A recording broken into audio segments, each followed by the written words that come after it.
Welcome, everybody, to another episode of Ganbei. I'm your host, Art Dicker, and today we have the pleasure of being joined by Ker Gibbs. Ker, many of you know, is the president of the American Chamber of Commerce in Shanghai. Welcome, Ker.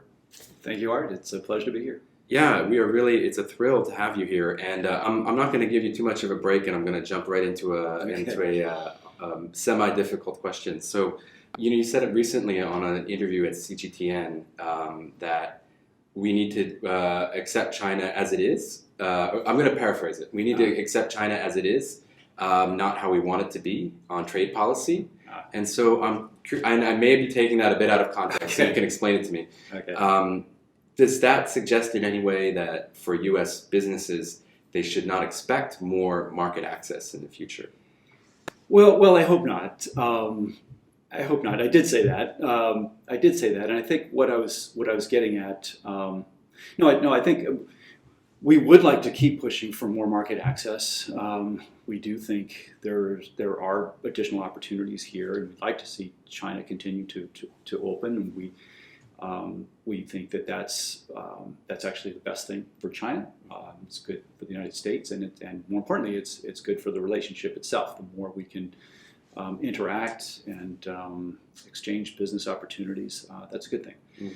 I think my comment in that context was more in a broader sense, looking more kind of historically all the way back to Deng Xiaoping and the direction that he put China on, which has been wildly successful for the Chinese people.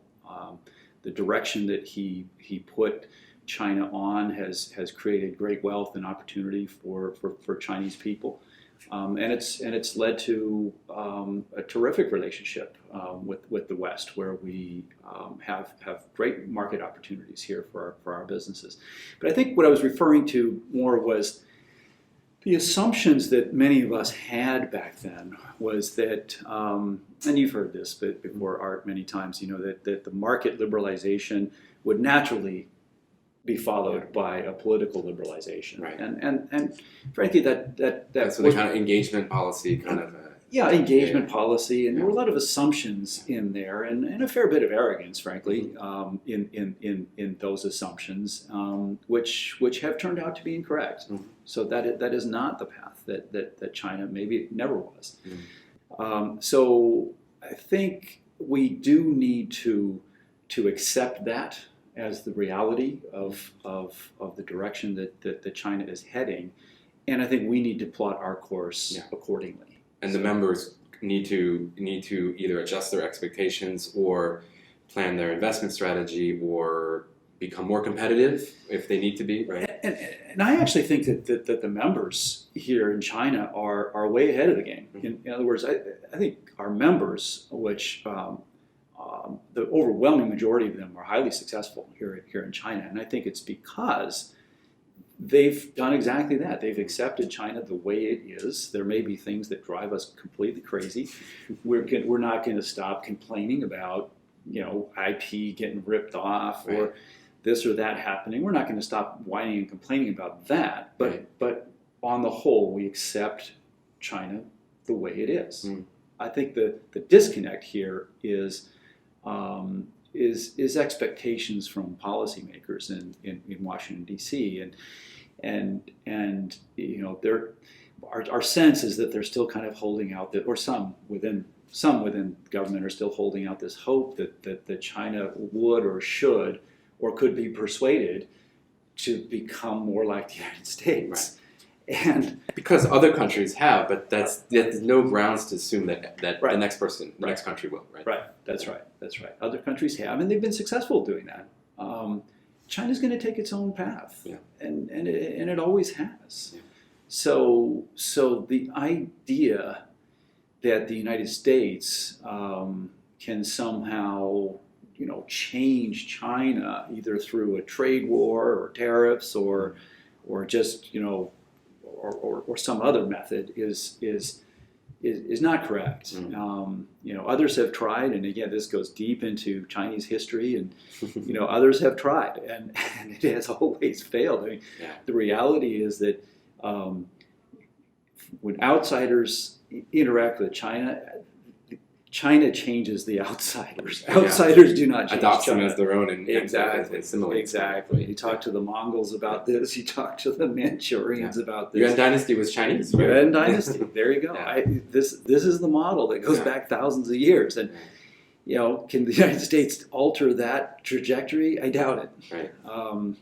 So that's. You were a student of Chinese economic history or economic history in general? Not really, economic history in general, yeah. and have always been sort of interested in China because my family background, as you know, my mother is from China, and so it was always sort of in the background and discussed at the dinner table, in terms of China, history of China, culture, those kinds of things.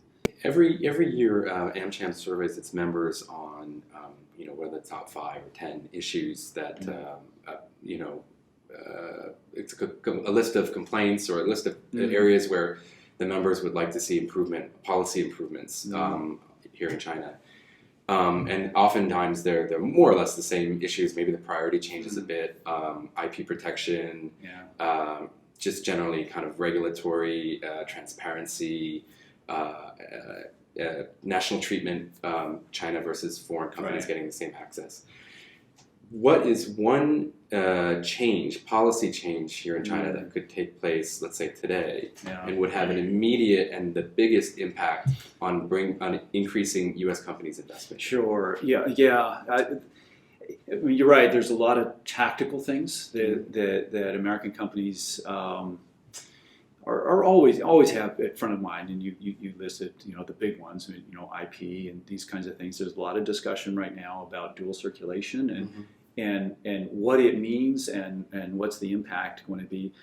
But to answer your question directly, it clearly the one thing that's gonna have the biggest impact is reducing the tension itself. It's the feeling that the United States and China are just not getting along. Right. That has had a very specific impact on our businesses, just their optimism level and their willingness to invest. Right. That's been major.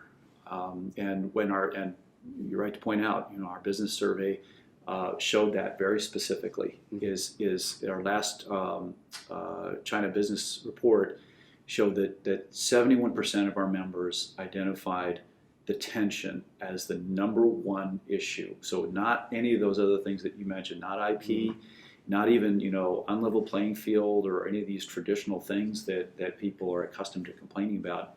71% said it's the tension itself. So our members would just really like to see the temperature come down. I think most people here do understand the issues that are sort of outside the commercial lane, if you will. Right. That there's national security issues, geopolitical issues. That's real. Yeah. That's real. And we wake up every morning and we read the papers about that kind of stuff. We would like to see those things managed, and we would like to see those issues not bleed into the commercial lane. And there, the American Chamber has been quite vocal about that. So then, would it be fair to say, maybe in the past, where you had these issues that were pretty similar year to year on transparency, IP, etc., they were always there, and at least businesses, the members knew they were there and could plan for that. Right, plan for that kind of downside risk on IP or something like that. But it was a known kind of evil. Right. And I guess imagine for these big companies who have to plan their capital investments relatively far out into the future. The tension, if I can narrow in on that a bit, is creating uncertainty, and that uncertainty affects their planning cycles, which cause them just basically to retract a bit. And is that a fair kind of assessment of that's exactly right. where the impact is? Yeah. Business to invest, you need certainty, you need stability, you need a view to the future, and that's really what's been missing. And again, it's I think both sides are contributing to it. The Trump administration has had a certain unique approach to policy here, and he's He's transparent about He's his very approach. transparent. He's proud of the Maybe fact. he changes his transparency day to day a bit, but yeah. He's been consistently inconsistent. Exactly. Right. Yeah. He's been very straightforward that he wants to be unpredictable. Well, he's been unpredictable, and that's so that has had its impact on our businesses here and willingness to invest. Having said that, I think our members do recognize that where the Trump administration is coming from, in terms of taking a more firm approach, a different approach that Obama took, and just changing the game. So that's been recognized in our membership, and it's a difficult equation because it's there's two distinct aspects to it. I mean, one is how the business community is treated here in China, the businesses that are here, and then there's a question of what about the businesses that aren't here? Yeah. They're American businesses, American champions, if you will, that are not allowed to come into the China market. They're not represented in our membership. So there's that. Then there's also just looking at the U.S. economy writ large and employment and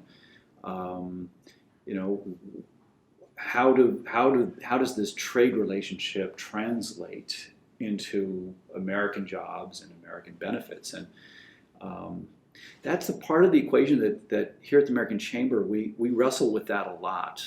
There are studies to show that revenue and profit and employment here does generate employment in the U.S. and it's not a 1-to-1. It's about a 10-to-4. So $10 in revenue here generates about $4 of business in the U.S. in terms of additional employment that's needed for R&D, design, headquarters functions, those kinds of things, and we're constantly asking our members for those kinds of examples, and we did get one when we were in the midst of this whole WeChat thing, which we can talk about. We really needed to get an example of an American consumer-facing business, in this case, that if they were restricted in using WeChat payments, what would that mean to their business, and how many jobs would be lost in the U.S.? So you mentioned Obama a bit and Trump as well, of course. We haven't mentioned Biden yet, who's the president-elect. He's starting to pick his staff as we're recording this. Where on a scale of 1 to 10, 1 being kind of the Obama engagement policy, traditional policy, 10 being the more recent America First Trump policy, where do you see Biden falling on that scale, and how fast does he get to that point? Right. I understand what you're asking. I would look at it a little bit differently. And here I'm going to go all fortune cookie on you here and pull out a Chinese proverb. They say, you never put your foot into the same river twice. Okay. Okay, all Confucius. And, I'm not sure who said that, but I'm sure it was some Chinese philosopher. But no, it's a different. The point being, it's a different situation. It's a different China. It's a different situation. I don't think Biden is going to, and Tony Blinken, the Secretary of State nominee that Biden's put forward, even though those people certainly used an Obama playbook, but I don't think it's the situation that we have sort of a fixed number of playbooks and it's a question of sort of pulling which one off the shelf. It's a different China today, and partly as a result of the Trump experience. I hope that that the Biden administration will not, as tempting as it might be, to just come in and just say, well, whatever they did under Trump, let's do the exact opposite, right. And let's unravel what Trump. Starting with phase 1 and the tariffs, and that would be a mistake. That would be a mistake. I think what they should do is take as a given the last 4 years, which it is, and take that as a starting point and say, okay, what have we learned from this whole experience, and let's build on that. As far as the Obama approach, it's been widely criticized. by the Trump people and the Obama people, Right. frankly. Right. Some of the Obama people, I think to their credit, have been self-critical about the approach they took, the lack of outcomes or the disappointment with the outcomes. I don't think that was necessary. I don't think that necessarily means it was wrong for them to try that. Right. The strategic and economic dialogues, sure, disappointing results. But was it wrong to do that? I think it would be wrong to simply go back to that same playbook and try it again. Mm-hmm. And I don't think that's what Tony Blinken and President-elect have in mind. So I think they'll take a different approach. We have yet to see what that approach will be. The team that he's assembled is very impressive. Mm-hmm. So we're looking forward to working with this group. I mean, some of the people that have been identified. I mean, certainly Tony Blinken himself has deep experience. He's the right guy. Catherine Tai at USTR, tough lady. I met her a few times. She is quite a tough lady. She's a tough, lady, yeah. yes. Yeah. You would never guess by looking at her that she is a tough cookie. Yeah. Right. Yeah. Well, and speaking of which, another tough cookie that you wouldn't know by looking at her, Janet Yellen. You know, I think she'll have her hands on China policy for sure. She knows her counterparts in PBOC. She has a lot of experience working with them, both from her position at the Fed, but also, I mean, she comes across as your grandmother. I mean, but when you sit down with her and talk about policy, she's got a lot of horsepower, and so that's the right group, you know. And just on Janet Yellen, I mean, again, these aren't ideological people. They're not. They don't have some ideological goal that they need to achieve. They're very practical people, very technical people. So I think they'll take that kind of approach to China, which again, and I don't want to be too critical of Mike Pompeo. I mean, as Secretary of State, he took a certain approach, but I think it's fair to say it was a fairly ideological approach. Right. And I think it's fair to say that he does. I mean, he's still Secretary of State. He is. His intent is to try and change China. Yeah, it's not a lot of room for compromise when you're fighting on ideology. Right? It's hard. Yeah, it's hard. So yeah. And again, I don't think that approach was necessarily going to have a lot of success in changing China ideologically. Right. But the members have expressed in the recent survey that Amcham did, have expressed optimism. Maybe it's all relative, but optimism for a Biden administration. And I guess that's probably, at least on the issue of kind of ratcheting down tensions, even if the policies themselves don't change overnight, the rhetoric may cool off a bit. I think that's the right way to think about it. I mean, we put out a survey immediately after the election, and there was a little bit of euphoria or honeymoon bounce, I guess you could say. So yeah, members did express a lot of optimism about, and yeah, I think it was probably focused more on the idea that a Biden administration might be less combative, right, and might be able to bring the tension down as things settle in, and we get past the honeymoon phase. Reality is going to set in. I think Biden has got some challenges for sure, and again back to the many dimensions of this relationship that have got to be managed. I think Biden is going to care about some of the dimensions to the relationship that Trump kind of put aside. Right. I think trade is still trade, but the national security, environmental, that's probably going to be a little easier part to work on with John Kerry in that position.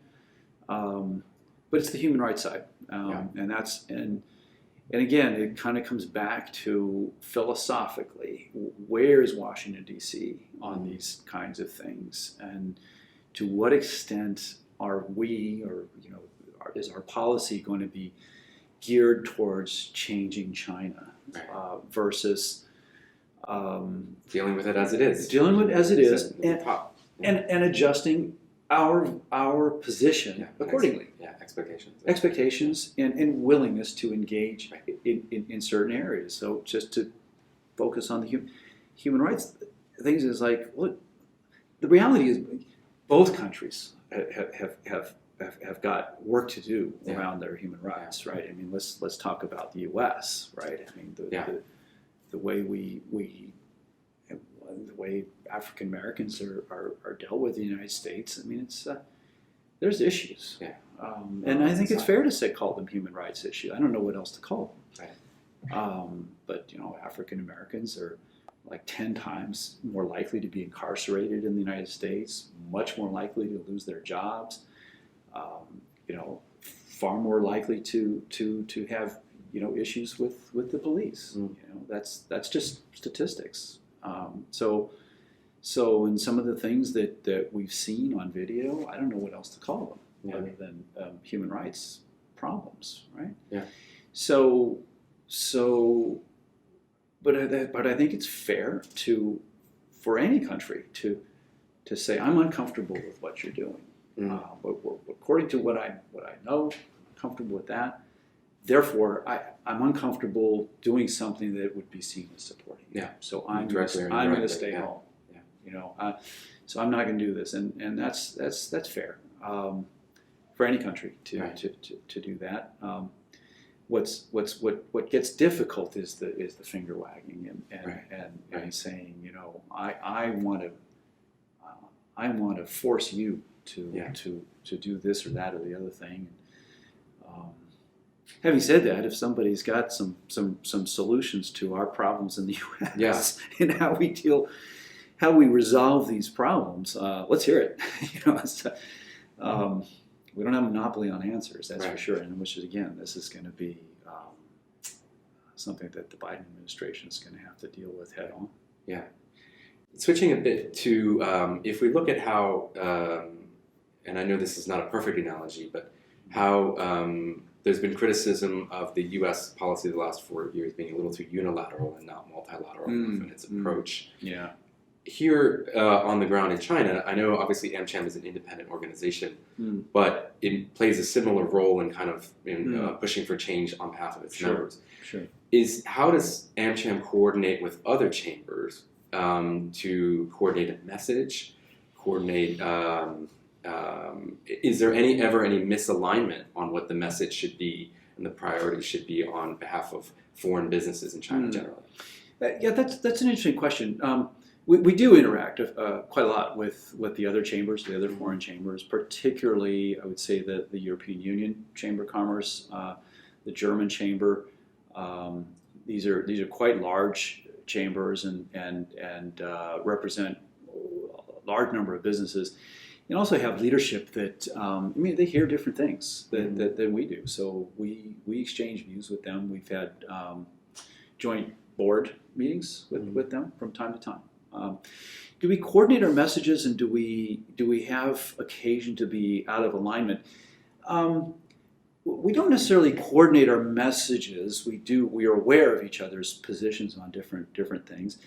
I think as far as alignment goes, probably around the social credit system is one where I don't think we're unaligned, but I think we may be at slightly different points in where we are with that. The European Union Chamber of Commerce did a really interesting piece of work maybe a year and a half, 2 years ago on the social credit system, and did a pretty deep analysis on how they see it working. Europe in general, I think, has a very sophisticated approach to personal data, the privacy, whole GDPR. GDPR. Yeah. So I think they're a bit ahead of the curve, Yeah. and it probably reflects their society, and they care more about those kinds of things. U.S. businesses here, we do hear similar sentiments in the membership, but it's early days. First of all, on the social credit system, there's positives and negatives to it. I mean, at this point, some of the negative aspects of it have been discussed, in terms of privacy. But the positive aspect is a lot of our businesses, they're doing good things and doing positive things that impact society, and they want credit for it. Mm-hmm. And so that's part of what it's a carrot and a stick, right? Mm-hmm. I mean, it's designed to give the ability to punish, but it also has the capability of rewarding companies that do certain things that benefit society, those kinds of things. So there's going to be give and take there. Okay. Question about opportunities going forward still. Totally generalized question, but not looking at specific industries. In general, do you see more opportunities for multinational companies here, or do you see more opportunities for SMEs, maybe that are more focused on specific niche products or niche industries? Yeah, that's a good question. Maybe one way to look at it is who's gonna get more tailwind behind them and have more running room. I think in general, the Chinese environment here is, as you well know, Art, this is a very good place to start a business. Yeah. It's a very good place that it supports business. It wants commerce. It needs commerce. It's a very entrepreneurial place. So to your point, I think there's a lot of running room for small, medium enterprises, startups. I'm fascinated with all the different incubators where you walk in and you see, it's like the United Nations. I mean, it's people from all over the world that come here to start businesses.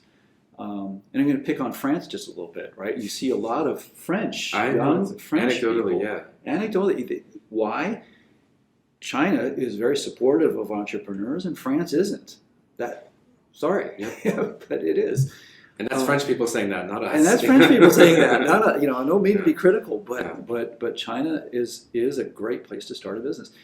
Having said that, institutionally, I think, meaning the government-led initiatives, those tend to focus on the multinationals. They focus on the large investment opportunities, the ones that are going to create thousands of jobs and bring huge tax revenues to certain districts and provinces. So that's going to be where the government is going to pull so the large companies there. So smaller companies are going to have the opportunities. It's also true that this is a very competitive market. It was the case back in the day where you could bring almost anything over here, and it was needed. Or if it was a foreign brand, it had a higher trust or something. Right, right. Everything foreign was almost by definition. Oh, I want that, and those days are gone. So this is a very competitive place. So the smaller, medium enterprise, I think the large companies understand that very well. They've got to bring their A game and bring their A products, A technologies. So that's the reality. The SMEs, they got to fight it out.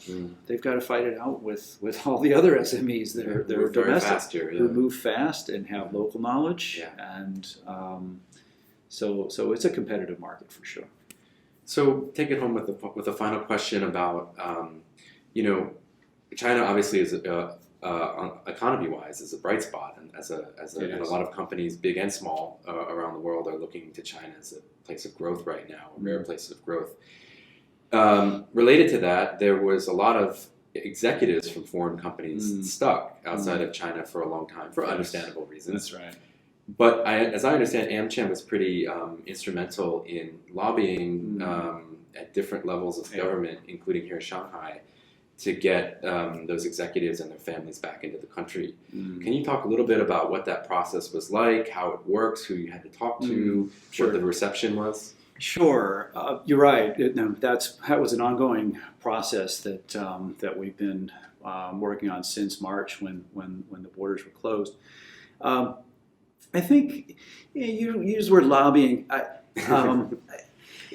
We would probably use the word advocate, or something that connotes more communication, as opposed to when you use the word lobbying, you're sort of implying a little bit of negotiation, Right. which would imply leverage.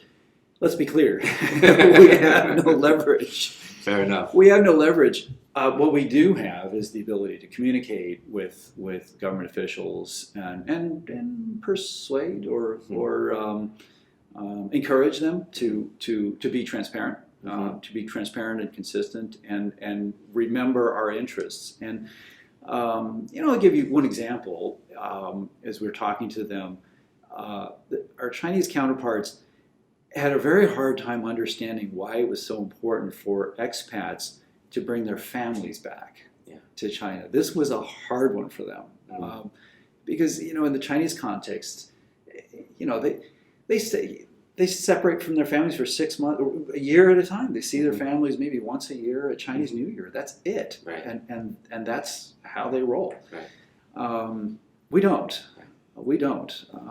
Expats, and it was a big issue for us, because we had to explain to them that if you don't let the families back, what looks like a temporary decision becomes permanent, because they have kids that they need to decide: am I going to continue going to this international school here in Shanghai, or is that not going to be available for quite a long time, in which case I need to make a different decision and put them in a different school system, which then has the follow-on effects. And there was this key time, a deadline, not a deadline, but a decision point that had to be made. That's right. Summer, right? That's right.